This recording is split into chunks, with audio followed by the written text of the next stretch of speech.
Magandang hapon. Pag-usapan natin yung nangyayari ngayon sa Senado, kung saan ay naka-schedule na manunumpa mga senador para magiging impeachment judges sila. Ang problema lang ito, parang muntik pa sila mag-away kasi gusto muna ni Ginoong Bato de la Rosa na magsalita. So ngayon, at least sa pakiusap ni Senator Alan Peter Cayetano kay Senator Coco Pimentel ay bumigay si Coco Pimentel at saka si Risa Hontiveros na pasalitain muna si Senator Bato. At ito nga siya, nagsalita na nga siya.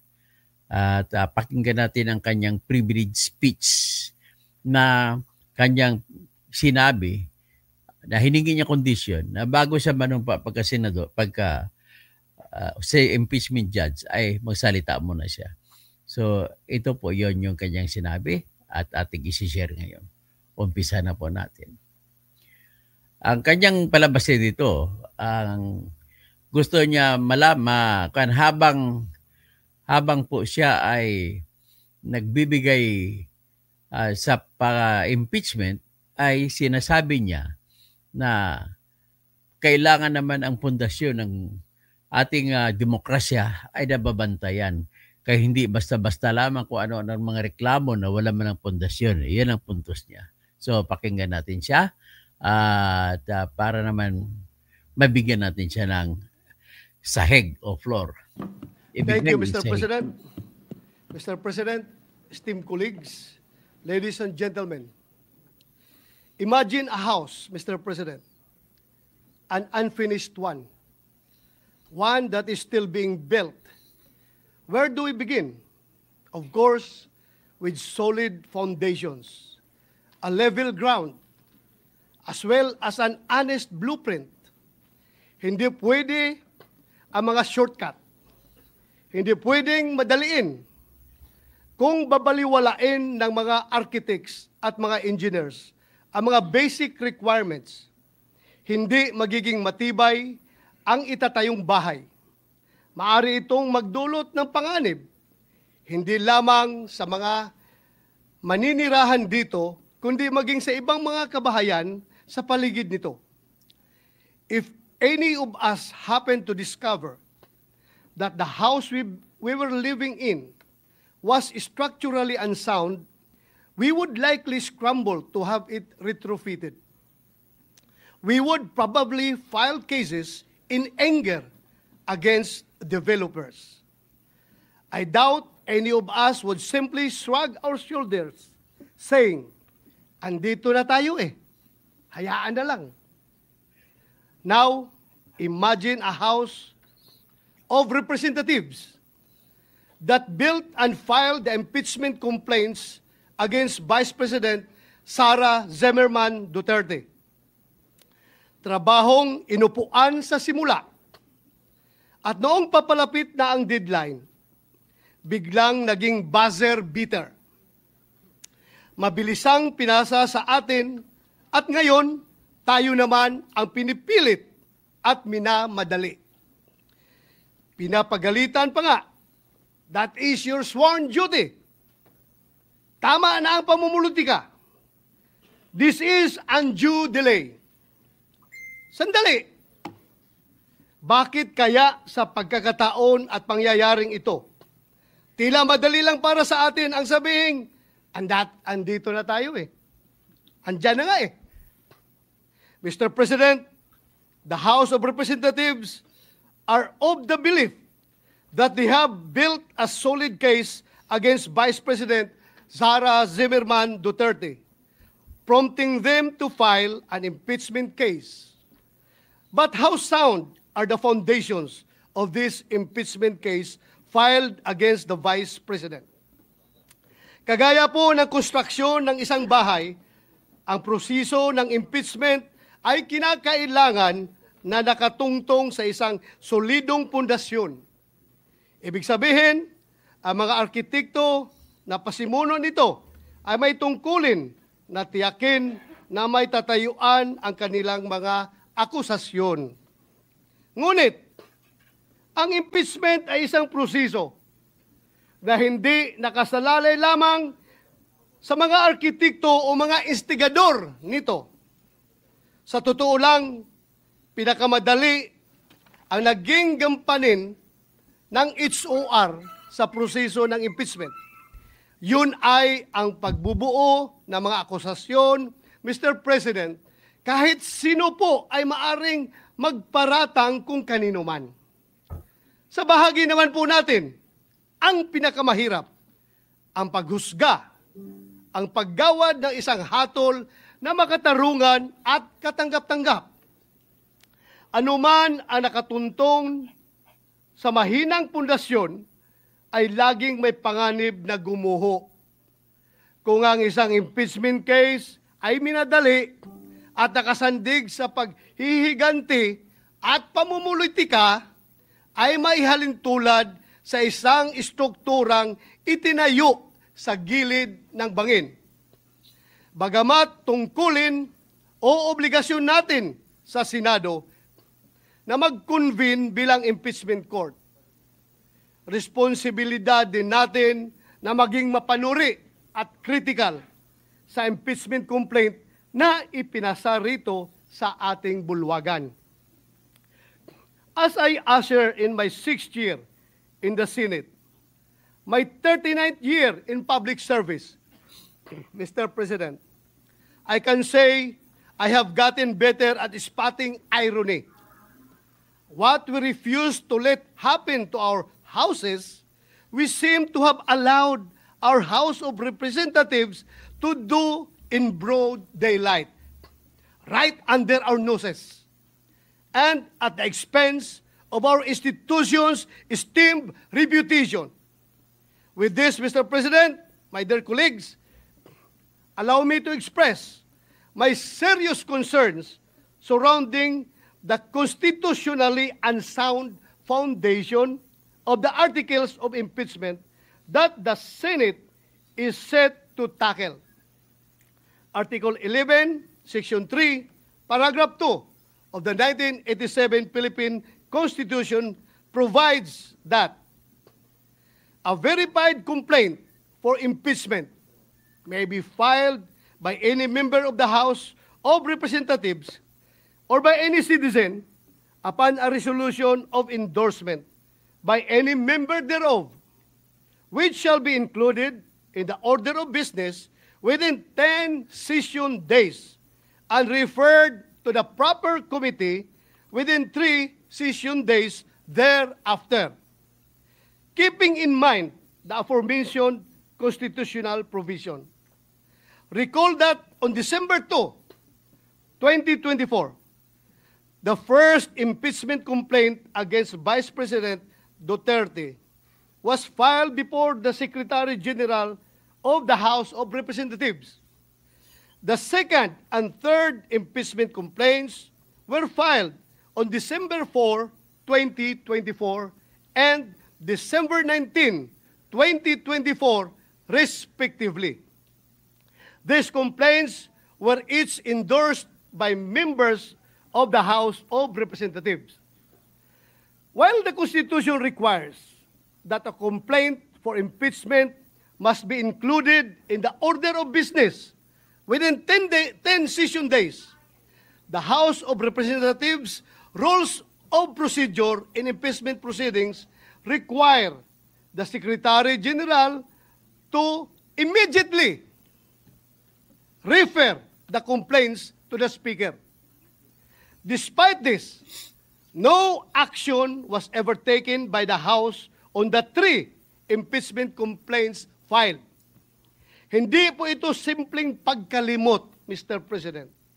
Ito po ay tahasang pagsantabi ng kanilang internal rules at constitutional provision. Sinadya po nila na baliwalain ang konstitusyon. Maliwanag po ito sa mga naging panayam kay House Secretary General Velasco. In media interviews, the Secretary General publicly disclosed that the members of the majority of the House of Representatives asked him to withhold the transmittal of the impeachment complaints to the Speaker. Their goal then was to give themselves more time to decide whether or not to file another impeachment complaint. Pinaghintay po ng mayorya ng House of Representatives ang tatlong impeachment complaint. May ganyan po ba silang kapangyarihan? Tila po, ito ay matatawag na grave abuse of discretion. Then, on February 5, 2025, more than 2 months after the first impeachment complaint was filed, the House of Representatives took the express, the fast-track route according to Secretary General Velasco. Kung ang tatlong naunang impeachment complaint ay pinadaan sa EDSA, mukhang sa Skyway po ang piniling landas ng House para sa pang-apat na impeachment complaint para maiuwi ito sa Senado. With less than an hour before the close of session of that day, the House of Representatives transmitted to the Senate a verified complaint for impeachment against Vice President Sara Z. Duterte, purportedly signed by 215 members of the House of Representatives. My honored colleagues, had the House complied with their own rules and the Constitution, the 3 previous impeachment complaints would have been referred to the appropriate committee by the time the present impeachment complaint was filed and sponsored by the members of the House of Representatives. In other words, Your Honors, the intentional inaction of the House of Representatives allowed its members to purportedly circumvent the 1-year ban enshrined in Article 11, Section 3, Paragraph 5 of the Constitution. Given the glaring circumvention of the Constitution, should we allow impeachment complaints which are constitutionally infirm to be heard and tried by this body? Kung defective po ang foundation ng impeachment complaint, marirepair o marirehabilitate ba ito ng pag-convene ng impeachment court? Hindi po ba mawawala ng saysay ang pag-convene ng Senate as an impeachment court kung malinaw na labag sa konstitusyon ang nais nating itayo? Kaya ang impeachment ay isang sensitibong proseso. Sa pagsampa pa lamang nito, binabato na agad ang akusado ng putik na kahit maakwit ay tila habang buhay ng nakamansa sa kanyang pagkatao. Pagkatapos ng impeachment, anuman ang magiging hatol, the damage done to the reputation of the accused will forever be irreparable. He or she will never be the same again. Some of the members of this august body may not agree with me and may take a different view as to whether the 1-year ban has been violated by the House of Representatives.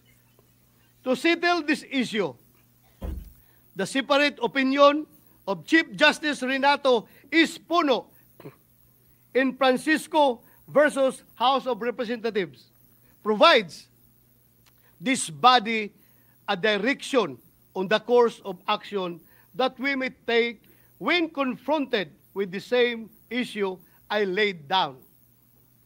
Former Chief Justice Puno said that before the Senate is convened as an impeachment court, the Senate, which has primary jurisdiction over the case, can already decide the question on whether the 1-year ban has been violated or not.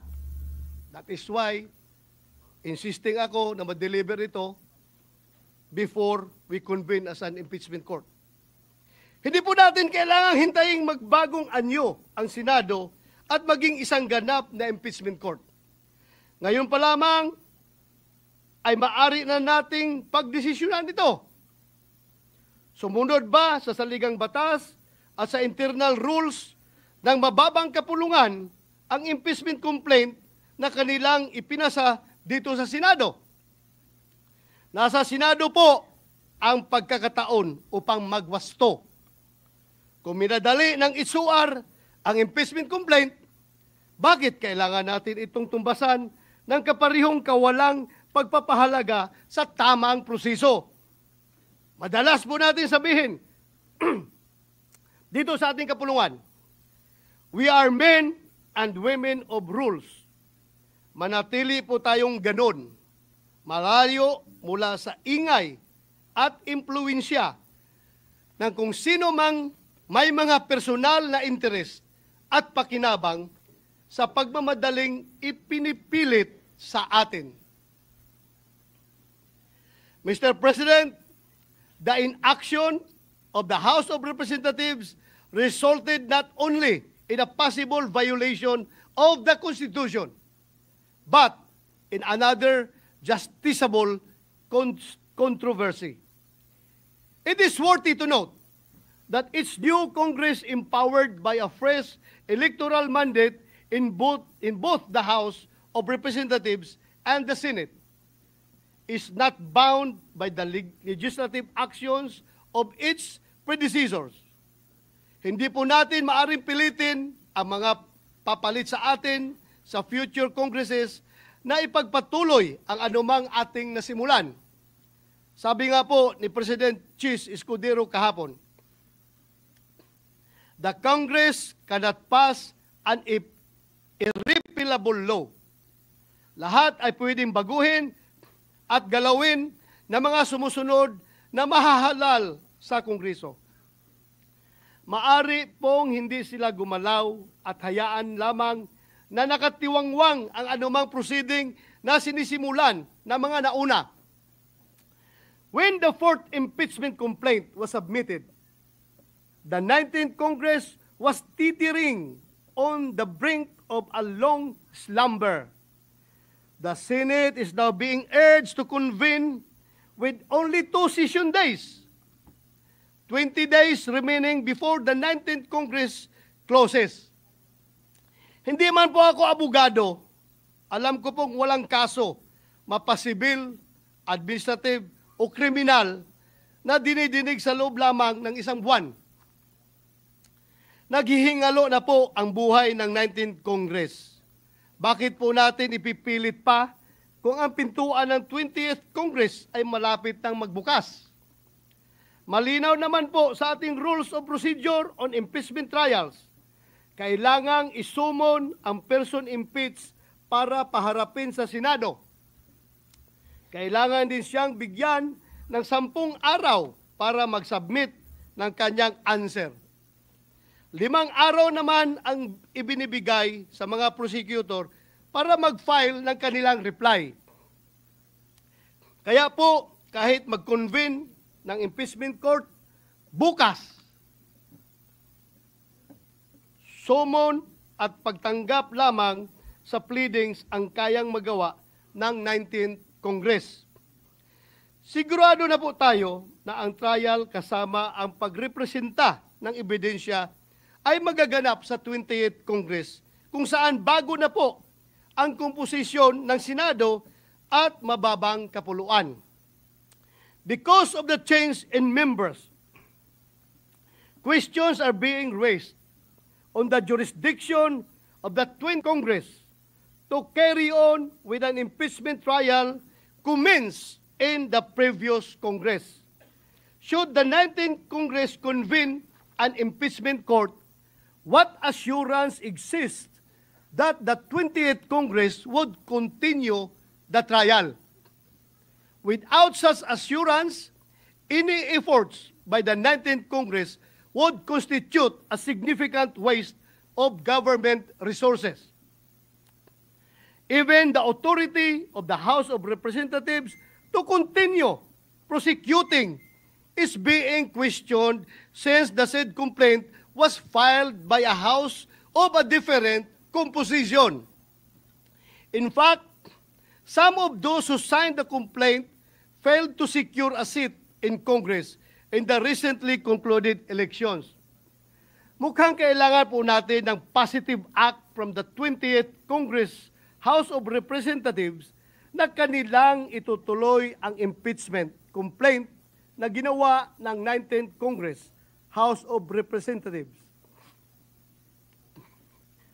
Mr. President, the constitutionally given power and mandate of the Senate to try and decide all cases of impeachment is an immense responsibility that must be exercised in good faith, with sincere intention to fulfill a solemn oath, not with haste, but with careful circumspection, mindful of both the political and legal nature of the exercise. Ang impeachment ay isang proseso na hindi lamang mag-aalis sa pwesto ng isang mataas na opisyal ng pamahalaan. Ito ay isang armas laban sa sinuman na hindi umaayon sa kagustuhan at mga interes ng mga kaaway sa politika. Ito ay apoy na hindi lamang nakapapasok, kundi may kakayahan na tupukin at sunugin hindi lamang ang isang bahay, kundi isang buong komunidad. Mapanganib ang impeachment sa kamay ng mga mapagsamantala. Inilalagay ang impeachment para protektahan ang taong bayan, hindi isakdal at hiyain ang kumakatawan sa kanila.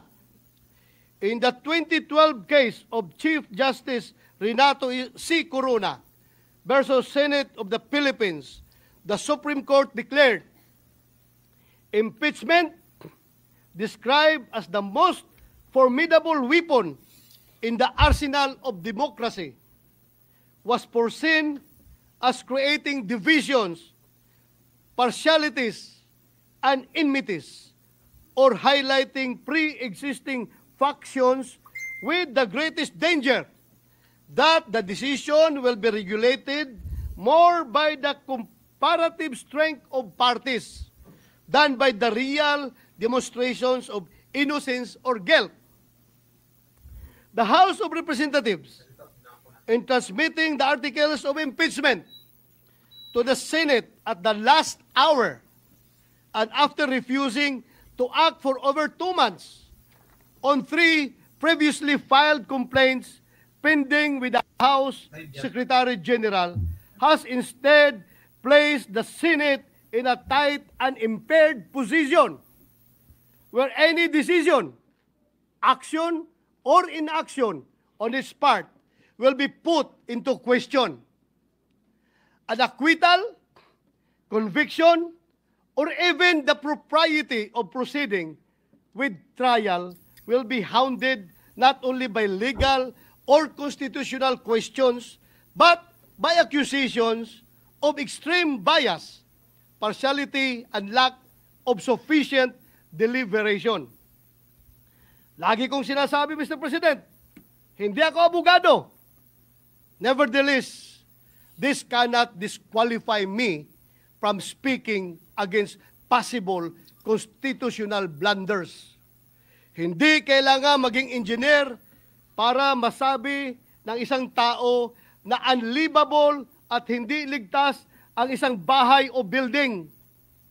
Alam nyo, alam natin, kung kailan matibay at pulido ang pagkakagawa, katulad ng isang bahay na bato. Alam din natin kung kailan hindi. When the floor starts to crack, when the walls begin to shift, and when leaks appear where there should be none, there and then, Mr. President, there and then, forthwith, we say, this was not built well. Gayon din sana sa impeachment case na ito. The cracks and holes have begun to show. Alam nating may mga tanong na hindi pa nasasagot, lalo na patungkol sa constitutional soundness ng nasabing impeachment complaint.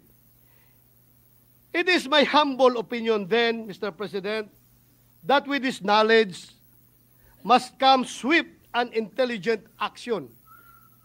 Kung gaano natin kabilis i-condemn at ipagiba ang mga strukturang hindi ginawa ng maayos, ganoon din dapat tayo kabilis umaksyon kung ang nalalagay sa alanganin ay ang ating konstitusyon. In the spirit of true action, therefore, allow me to end by moving. I respectfully move that in view of its constitutional infirmities and questions on the jurisdiction and authority of the 20th Congress, the verified impeachment complaint against Vice President Sara Zimmerman Duterte be dismissed.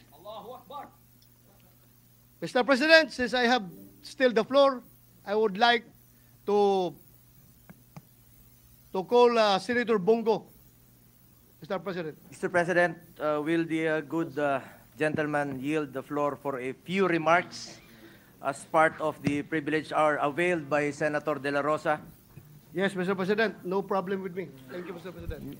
Mr. President, I agree with the speech of Senator Bato De La Rosa. Ang gusto nating kalabasan ng paglilitis na ito ay justisya. Senator Go, before you proceed, Chair has not yet recognized you. Session is suspended. Okay, pag-usapan natin ito, masaya. Magandang issue. No? Okay, let's take it coolly. Ganito po yun ang nangyari. Okay?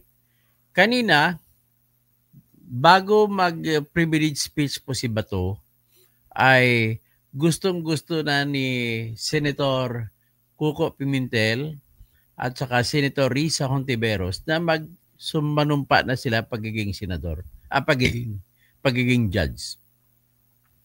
Tapos, nagsalita rin ito si Bato, hindi pwede, kailangan mamaya na kayo mag-take out, magsalita muna ako kasi yan ang usapan kahapon. Mag-deliver muna ako ng privilege speech. Yan ang sinasabi. So ngayon, kung gano'n ang sinasabi, ayaw pumayag ni Coco Pimentel. Ayaw rin pumayag ni Risa Hontiveros. So, nagtataka rin ako kanina, bakit sandali lang mapagbigyan yan? Bakit ayaw? Yan ang tanong ko. So ngayon, tumayo si Senator Alan Peter Cayetano. Sabi ni Senator Alan Peter Cayetano, ako po'y nakikiusap sa iyo, Senate Minority Leader. Ito naman ay kung okay lang sa iyo, total, madali lang naman mag-take out tayo eh. Sandali lang naman yan. Pagbigyan lang muna natin, kung pwede yan, pagbigyan natin si Senator Bato. Kaya, natapos ang usapan, mabait naman si Coco Pimentel. Sige, magsalita na. Pumayag na rin si, hindi na rin kumontra si Risa Hontiveros. Okay. Nagtuloy-tuloy ng salita. Yung salita na yun, isa-isahin ko yung punto de vista lang. Hindi ko ba kaya i-memorize yung mga sinabi ni Bato. Ito lang unang punto niya. Unang punto niya, bago tayo tumanggap nitong ganitong klaseng reklamo, nag-complaint sa impeachment, bago aaksyonan ng Senado, tingnan muna natin kung ano mga bahay ginawa nila, House of Representatives. Ano bang klaseng house yan? Magigiba ba yan? Sinong arkitekto? Sinong engineer gumawa niyan? Yan ang mga literary delivery lang niya. Pero ganito po yun, ang buod yun. Pinunto niya na sinampa ang reklamo, unang reklamong impeachment tong December 2. Sunod, ang mga December 2, matandaan natin yan, na ang nagsampa niyan grupo ni Madam Leila de Lima. Kasama si Attorney Shell Joklo.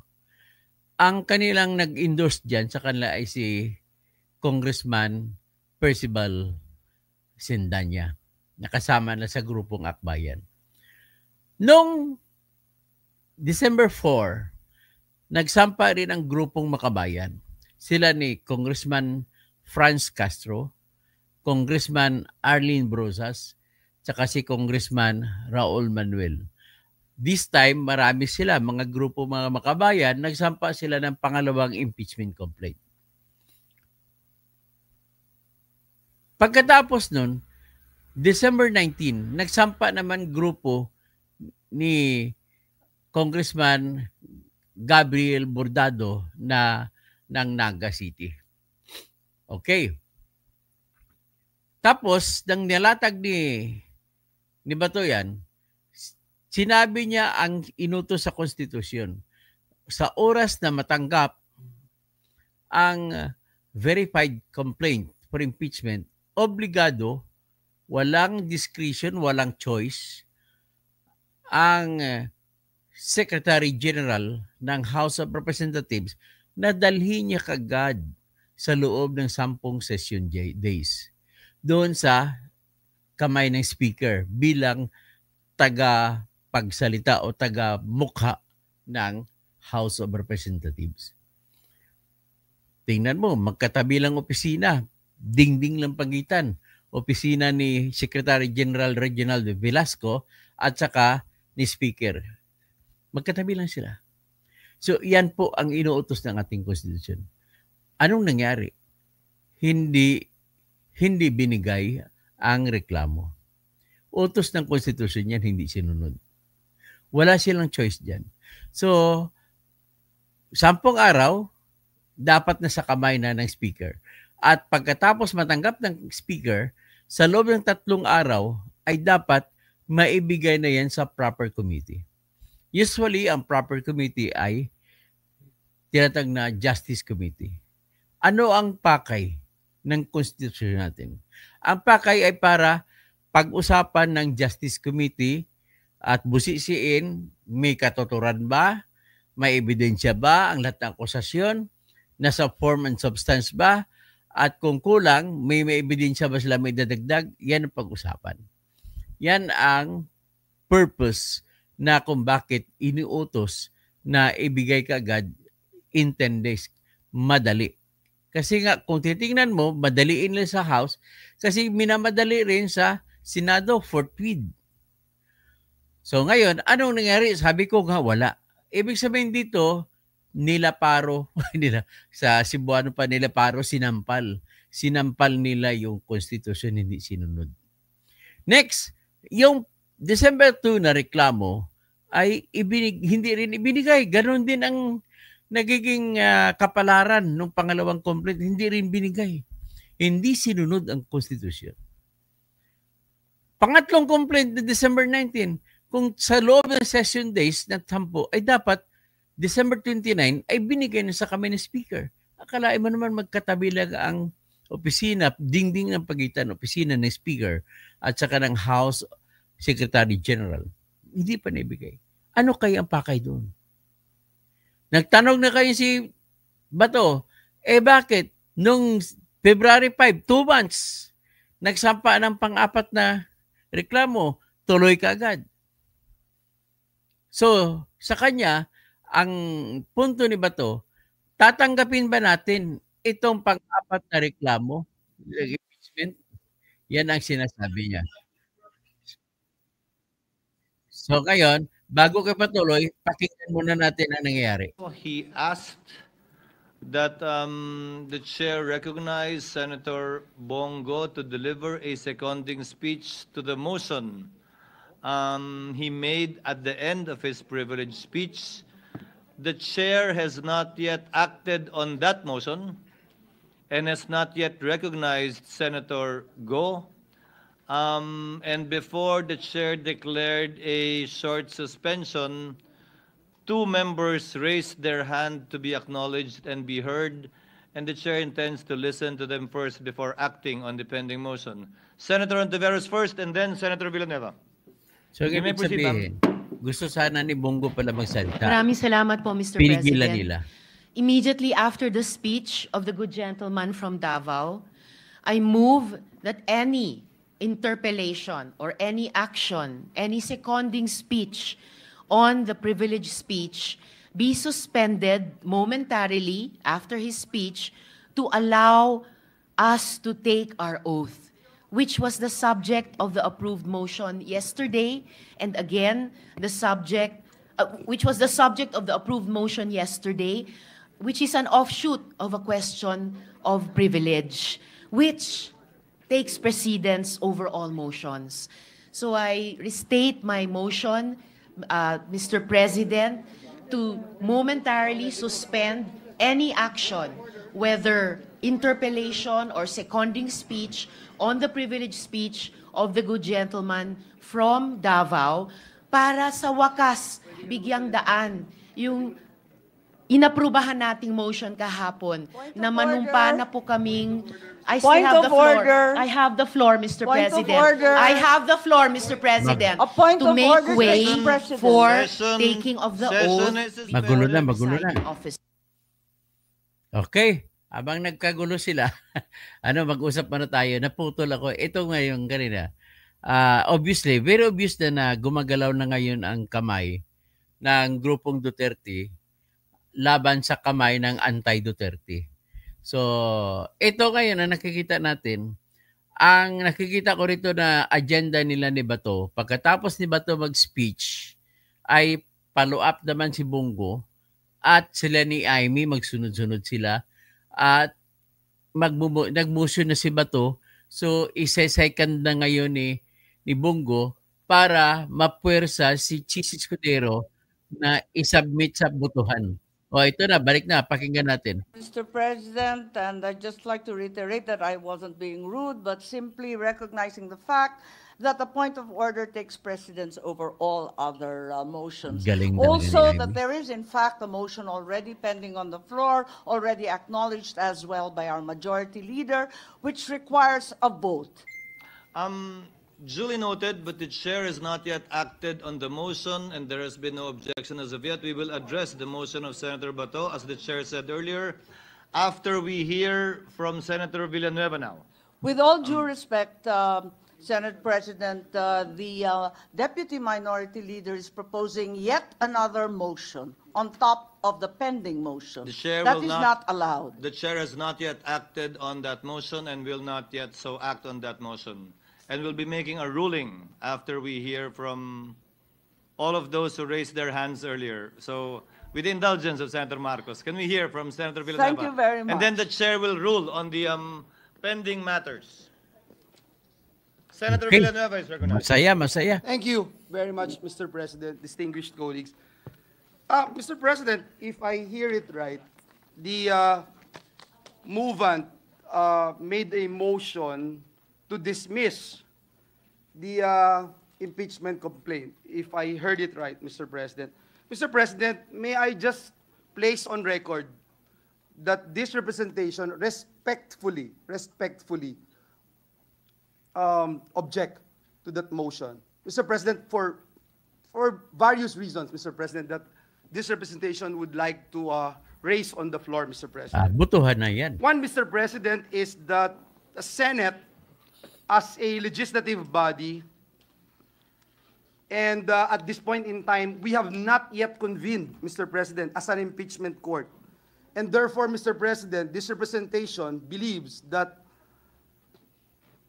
we have no constitutional authority as legislative body to dismiss an impeachment complaint. Let me quote the Constitution under Article 11, Section No, pero 3, ibig sabihin nito number is 6, si Bato gusto niya ipa-dismiss Senate's role yung is impeachment limited to trying, na kahit hindi pa sa impeachment all court cases of as a impeachment Senate after the body. House of Representatives So and parang House ang gusto niya Speaker palabasin ay invalid hindi na articles of natanggapin. impeachment. Sa kay Jewel Villanueva naman, gusto niya palabasin, wala tayong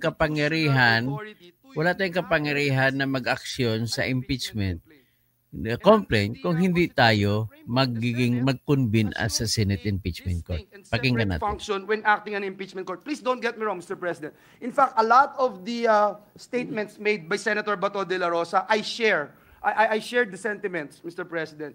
In fact, Mr. President, when the impeachment case was filed or the articles of impeachment were transmitted here in the Senate an hour before we adjourned Mr. President, before our break, a week after, more than 380 pages, Mr. President, of annexes ang dumating po, Mr. President. So, dun pa lang, Mr. President, I agree with Senator Bato's Ang hirap basahin, statement 380 pages. somehow annexes. minadali or tignan natin. But again, Mr. President, my only concern here is that we have not yet convened as an impeachment court.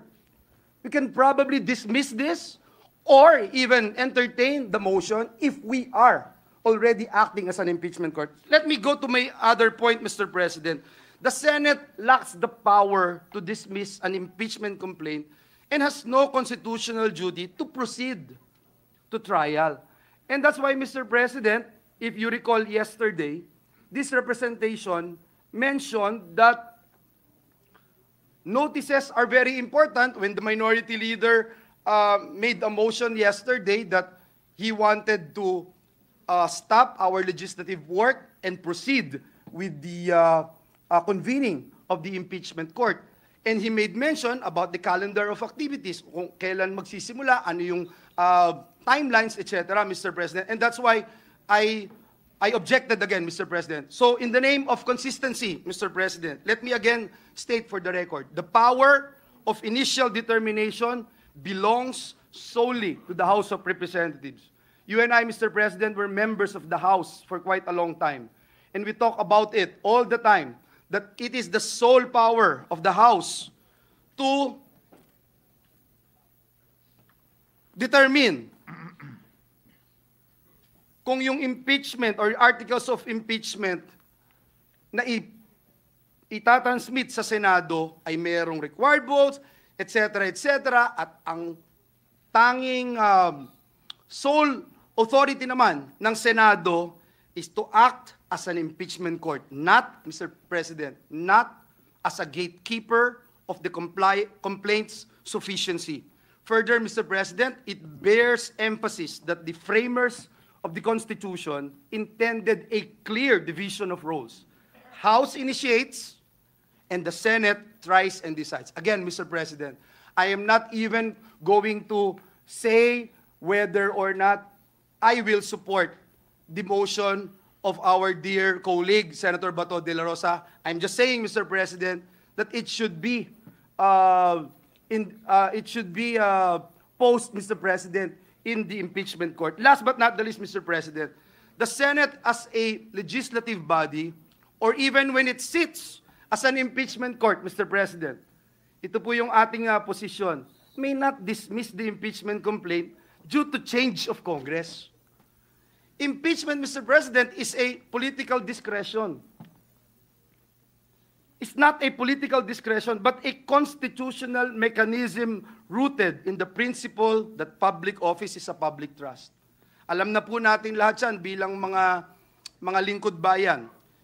Yung sinasaad ng 87 Constitution, which provides public office, is a public trust. Public officers and employees must at all times be accountable to the people. This duty, Mr. President, is not suspended, nullified, or extinguished by the expiration of the legislative calendar or the transition to a new Congress.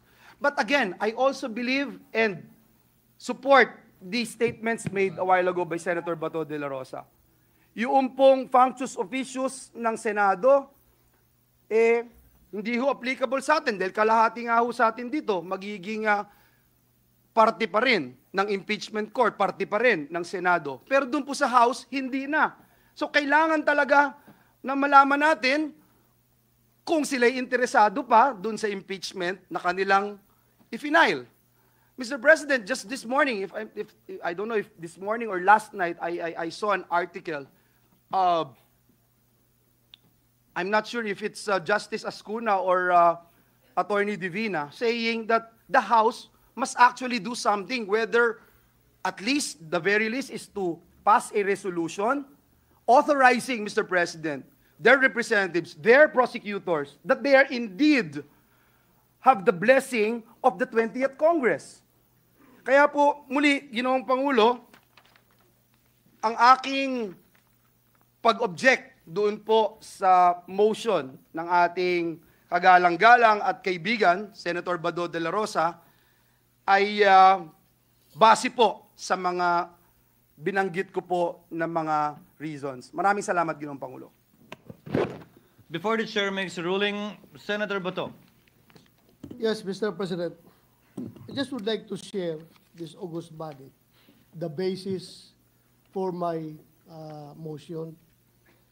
According to Chief Justice Renato Puno in Francisco versus House of Representatives, a number of things can be done before the Senate is convened as an impeachment court. For example, the Senate, which has the primary jurisdiction over the case, can decide the question of whether the one-year ban has been violated or not. Likewise, the Senate can decide whether the complaint on its face has any legal basis. Mr. President, if I may. So as Magandang not to argumento belabor ni the Bato. point, Chair would like to state the parliamentary status and make a ruling. Again, to reiterate, Senator Bato, after the end of his privileged speech, made a motion, but before the chair could act on that motion, he asked for the recognition of Senator Bato, who wanted to second the motion of Senator Bato at the end of his speech. Before the chair could act on that motion and recognize Senator Bato, Senator Ontiveros and Senator Villanueva signified their intention to speak. Senator Ontiveros made a motion.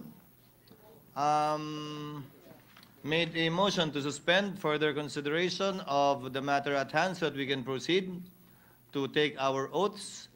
And then Senator Marcos raised the point of order that there are too many pending motions on the floor and that we should dispose of them, as correctly pointed out by her. Senator Villanueva objected to the motion of Senator Bato. With the permission of Senator Villanueva, hindi ko po ituturing na objection yung inyong sinabi dahil ayon mismo sa inyo, hindi naman kayo tutol doon sa motion ni Senator Bato, kanya lamang. Gusto nyo at sa paniniwala nyo, pwede lamang ito magawa kapag tayo ay isang impeachment court na at hindi bilang isang Senado. Ayon sa authority na kinokot ni Senator Bato, may opinion, may concurring opinion. Si dating Chief Justice Puno na pwedeng itong gawin ng Senado. Concurring and dissenting opinion siya sa pagkakaalala ko sa Francisco. With the permission of the gentleman on the floor, the chair is of the considered view that and takes well the position of Senator Villanueva. We will act on the motion of Senator Bato, but as an impeachment court. Yes. We cannot act on the motion of Senator Bato unless we take our oaths as members of the impeachment court. Therefore, once the impeachment court is after we take our oaths and we convene the impeachment court, Senator Bato can reiterate his motion. Senator Go can then second his motion, if at all, and we will proceed to dispose of such motion after we hear from everyone who wants to speak on the matter. Mr. President, just to clarify your statement, Mr. Senator President. Villanueva, before I make a ruling. Yes, Mr. President, you were saying, Mr. President, because the way I look at it, you're saying, Mr. President, that in order for us to dispense with the motion of Senator Bato, we would have to convene? We would have to convene the impeachment court, as you said earlier. Yes, Mr. President, I thank you for that. But in order for us to convene again, Mr. President, and just for the information of our law students and those who wanted to learn from these proceedings, Mr. President, this representation made a statement yesterday that we cannot proceed with the convening of an impeachment court unless we issue notices, Mr. President. And I made mention about it because the minority leader's motion yesterday was to convene and at the same time talk about the calendar of activities, Mr. President. And so I would just like to put that on record, Mr. President, because we are not going to discuss the agenda of the, if we convene the impeachment court. Is that the case, Mr. The President? matters to be discussed requiring notice included the schedule, proposed schedule of the Yes. impeachment complaint, which needed the presence of the parties. However, Because if we can do it by ourselves, for example, Mr. President, just approving our rules on impeachment, However- issuing summons, we don't need to issue notices. Is that there's- correct, Mr. President? However, there are certain matters that the court can do motu proprio, Yes. and it would perhaps include these matters, which is up for the consideration of the court once we convene. So Thank again, you, Mr. President, thank you. Senator Bato is recognized. Thank you, Mr. President. I just would like to counter the statement of Senator Joel Villanueva, Mr. President. You know, as the good Senate President mentioned yesterday, the Senate dismissed the impeachment complaint against Ombudsman Gutierrez after she resigned without convening the impeachment court. Therefore, the Senate, without convening into impeachment court, is not prohibited from dismissing the impeachment case, Mr. President. It's very clear. When you say iba, iba nga kasi nag-resign. Pero still, the capacity or the legality of the action of the Senate not convened as an impeachment court was not questioned. Galing ng So babato therefore, considering this case, I think we can do the same, Mr. President. Mr. President, if I may, Mr. President, this is in reaction, Mr. With the President. permission of the gentlemen who have the floor, Chair will suspend for a few minutes because you will most likely simply engage in a debate because clearly you both have different positions on the matter. Session is suspended. Magaling din si Kwan. Magaling din si Cheese magpakul ng away. So anyway, ang nakikita nyo na, no? Babalik ako doon sa ang issue na kanina, gusto ni Joel Villanueva, aksyonan nila yung motion to dismiss the impeachment. Pero kailangan, tawagin na sila ngayon na impeachment court, impeachment judges, magbuto-butuhan sila doon sa motion ni Bato. Si Bato naman, ang gusto niya, hindi, pwede na yun, hindi na tayo maging impeachment court. Kasi bakit? Sabi niya, nagawa na natin yan ng Senado sa panahon ni Merceditas Gutierrez. Dinismiss natin ang impeachment laban kay Merceditas Gutierrez bilang hindi pa nag-convene as impeachment court, kundi bilang senador pa lang. Na-dismiss nila bilang senador sila at dahil naman nag-resign si Merceditas Gutierrez. Sa aking mga aking kaalaman sa batas, dahil panimula pa lang, ay wala pong pagbabawal sa Senado na magdesisyon bilang senador, mga senador, kung ang umpisa na papasok na ba ang complaint, kung tatanggapin ba o hindi. Pag tanggapin o hindi, hindi kailangan na magiging impeachment court.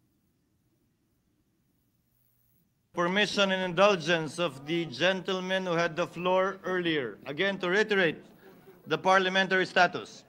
It is the opinion of Senator Villanueva that we can only act on the motion of Senator Bato if we convene if we constitute ourselves and convene as an impeachment court. It is the opinion of Senator Bato that we can act on the matter sitting as a Senate in plenary. While both are considered, while the chair considers both legal and possible and probable, the chair prefers that we convene as an impeachment court first before we act on the motion of Senator Bato, and after we approve the rules, that will be the first item in the agenda of the court. after being seconded by Senator Go.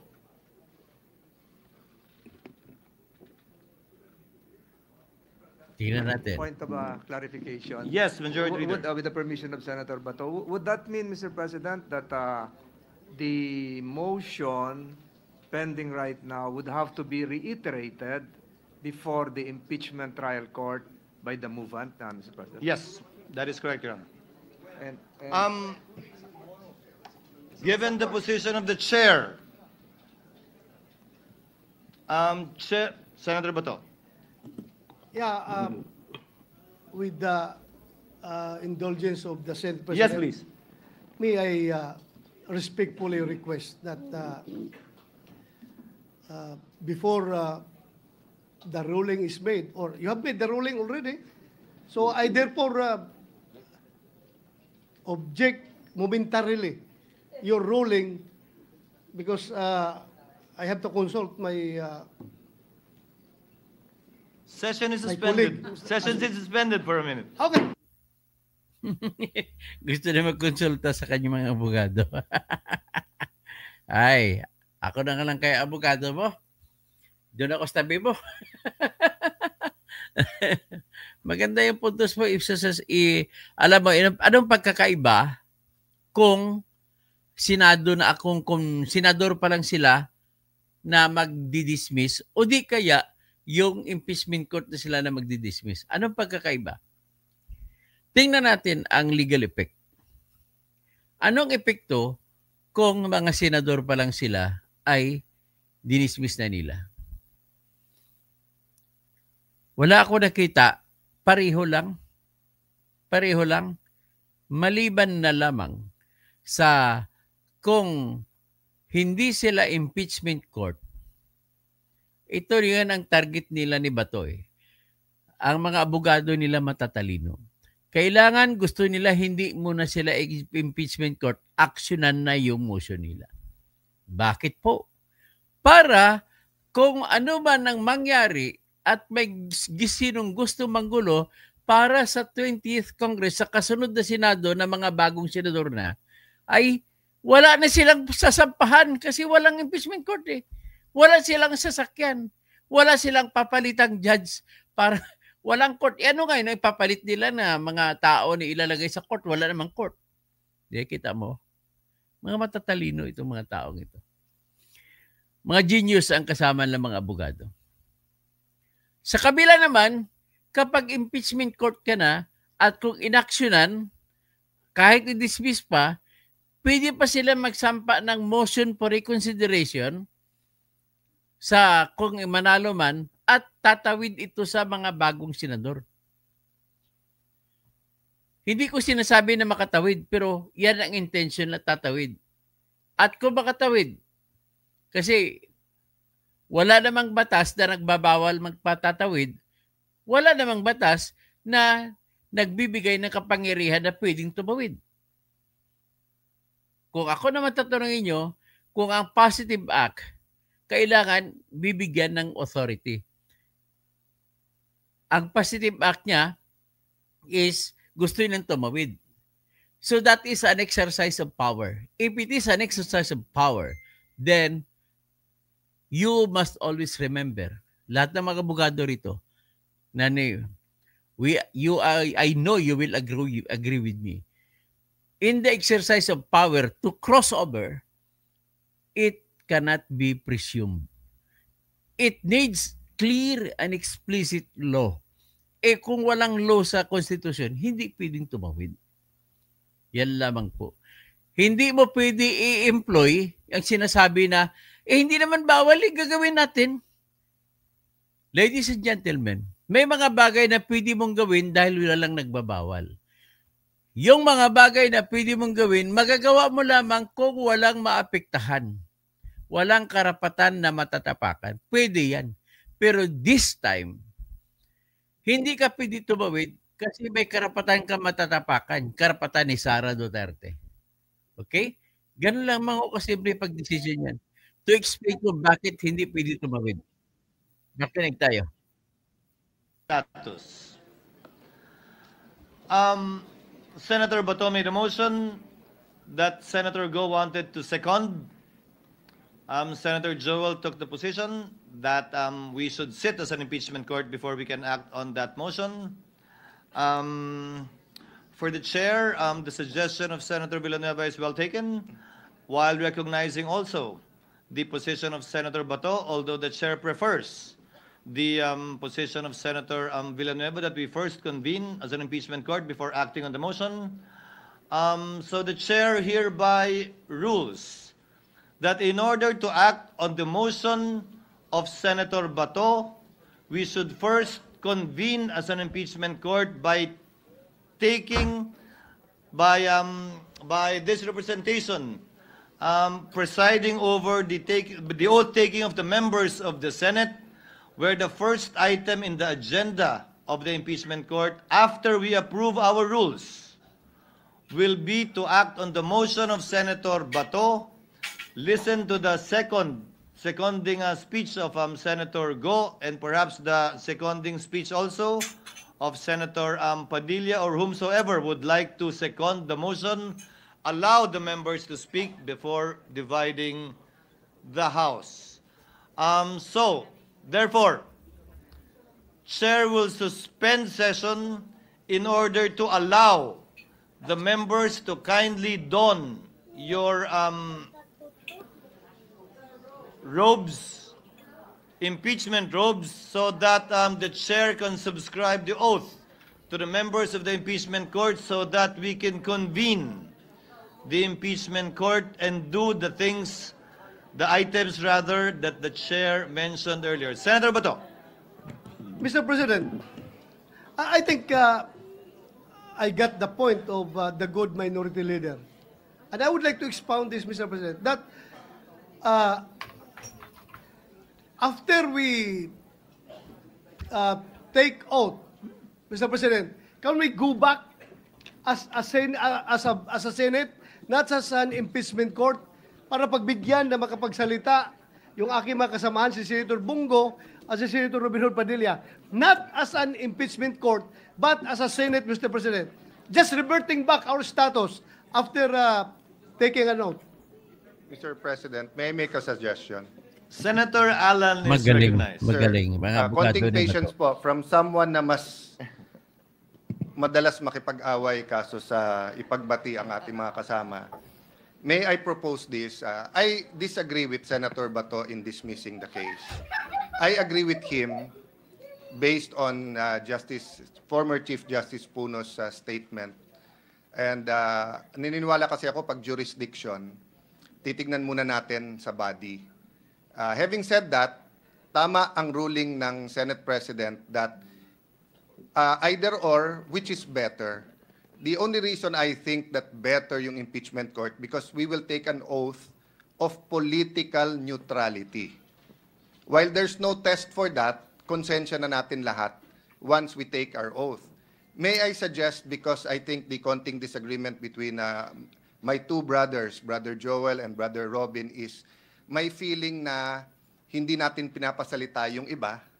May feeling naman ng minority dahil mas konti sila ay sinusupil ang kanilang karapatan isulong ang isang constitutional duty.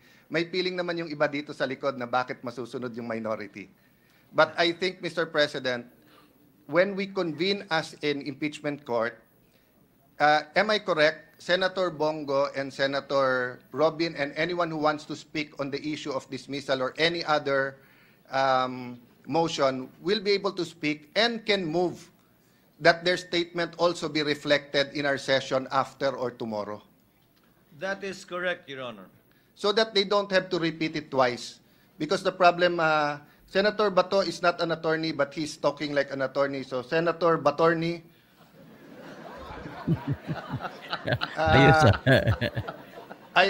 my humble opinion is mas mabuting mag-oath at doon because the statement of Senator Bongo and Senator... Ako mismo, I wanna argue bakit hindi dismiss. If I argue it here now, then I will have to argue again in the impeachment court. But if we argue it in the impeachment court, then move that it also be in the records of the legislative session, then we have both of best worlds, if it's acceptable to you. Yeah. If it's acceptable to you, Brother Robin. Yeah. And to the Minority Leader. Thank you, Mr. President. The point of Senator Cayetano, accepted by the members so mentioned, is well taken. Chair now again reiterates its ruling. The chair will suspend the session until 6 p.m. This evening in order to afford.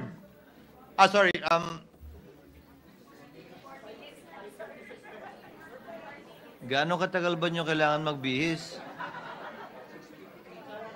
Huh? Forthwith, di ba? 6:15 probably, Mr. President.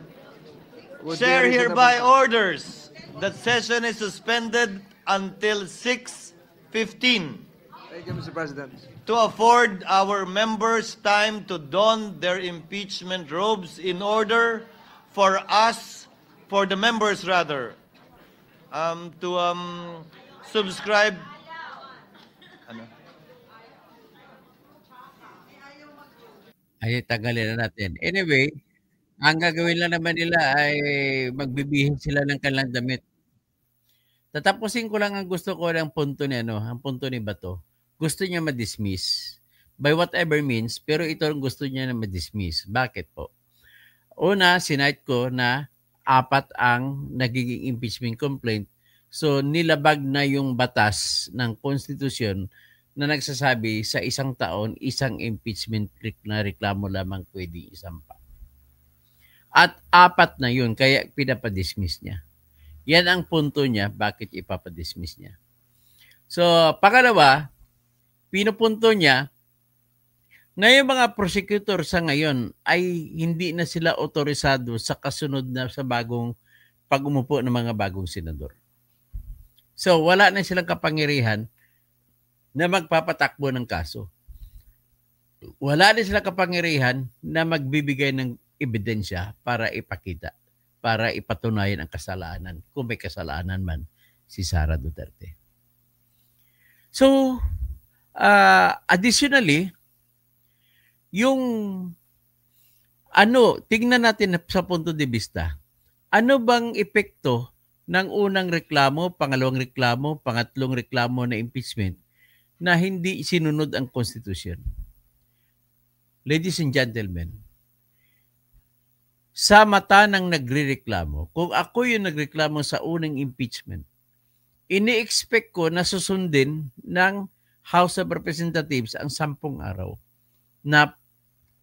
na tutuparin nito na aksyonan ang reklamo.